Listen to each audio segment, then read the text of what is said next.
ഇന്ന് രാവിലെ തുടങ്ങി പറയുകയാണെങ്കിൽ ഈവനിങ് ആകുമ്പോൾ ചെറിയൊരു ഷോപ്പിങ്ങിന് പോകണം. അപ്പോൾ ഈവനിങ് എത്തിയപ്പോൾ ഭയങ്കര ക്ഷീണമായിരുന്നു കേട്ടോ. അപ്പോൾ ഇന്നത്തെ യാത്ര, അതായത് ഇന്നത്തെ ഷോപ്പിംഗ് മറ്റന്നാൾ, അതായത് സൺഡേയിലേക്ക് മാറ്റി വെക്കാലോ എന്നിങ്ങനെ പറഞ്ഞുകൊണ്ടിരുന്നു കേട്ടോ. അങ്ങനെ ഞങ്ങൾ അങ്ങോട്ടും ഇങ്ങോട്ടും പറഞ്ഞുകൊണ്ടിരുന്നിട്ട് അന്നത്തെ ദിവസം ഈവനിങ് ആയപ്പോൾ ഞങ്ങൾ പെരുമ്പാവൂർ ടൗണിലുള്ള റിലയൻസ് ട്രെൻഡ്സിലേക്ക് വിട്ടിട്ടാ. ഇവിടെ വന്ന് കഴിഞ്ഞിട്ടുണ്ടെങ്കിൽ കുട്ടികൾക്ക് ഭയങ്കരമായിട്ട് പെട്ടുപോകും. കാരണം ഇവിടെ കുട്ടികൾക്ക് വലിയ കാര്യമായിട്ടുള്ള സെലക്ഷൻ ഒന്നും ഇല്ല. അങ്ങനെ കുറേ കറങ്ങി തിരിഞ്ഞ് അവൾക്കൊരു ഷർട്ട് മോഡൽ ഡ്രസ്സാട്ടോ എടുത്തത്. അവസാനം ദേ ഇതാണ് എടുത്തത്.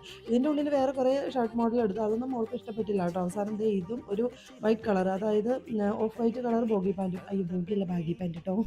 സോറി. അപ്പോൾ അത് എടുത്തിട്ടുണ്ടായിരുന്നു. ഇതെങ്ങനെയുണ്ടെന്ന് കമൻറ്റ് ചെയ്യണേ. പിന്നെ സൈസ് കിട്ടാൻ ഭയങ്കരമായിട്ട് ബുദ്ധിമുട്ടി കേട്ടോ. ഇവിടെ വലിയ കുട്ടികളുടെ സെലക്ഷൻ വരുന്നത് ഏറ്റവും ചെറിയ സ്മോൾ സൈസ് എടുത്തു. അപ്പോൾ സ്മോൾ സൈസ് എടുത്തിട്ട് ഇനി വലുതാണെങ്കിൽ ഒന്ന് ചെറിയ ഷേപ്പ് ഒന്ന് കൊടുത്താൽ മതിയല്ലോ എന്നൊക്കെ കരുതിയിട്ടാണ്. പിന്നെ അവിടെ നിന്ന് നേരെ സീമാസിലേക്കാട്ടോ പോയത്. ഇവിടെ വന്നിട്ട് മോൾക്ക് വേണ്ടിയിട്ടുള്ള ഡെയിലി വെയർ ഒക്കെ കുറച്ചങ്ങോട്ട് എടുത്തു കേട്ടോ. അത്യാവശ്യം നല്ല കളക്ഷൻ ഉണ്ടായിരുന്നു. വലിയ ഓഫറുകളും കാര്യങ്ങളൊന്നും ഇല്ലാത്ത ദിവസമായിരുന്നു. ബില്ലടിച്ച് പുറത്തിറങ്ങിയപ്പോൾ നല്ല ഇരുട്ടായിട്ടുണ്ടായിരുന്നു. ഇതിൻ്റെ ഫുൾ ബ്ലോഗ് ഞാൻ ചാനലിൽ ഇട്ടിട്ടുണ്ട്. അപ്പോൾ എല്ലാവർക്കും ഓക്കെ ബൈ.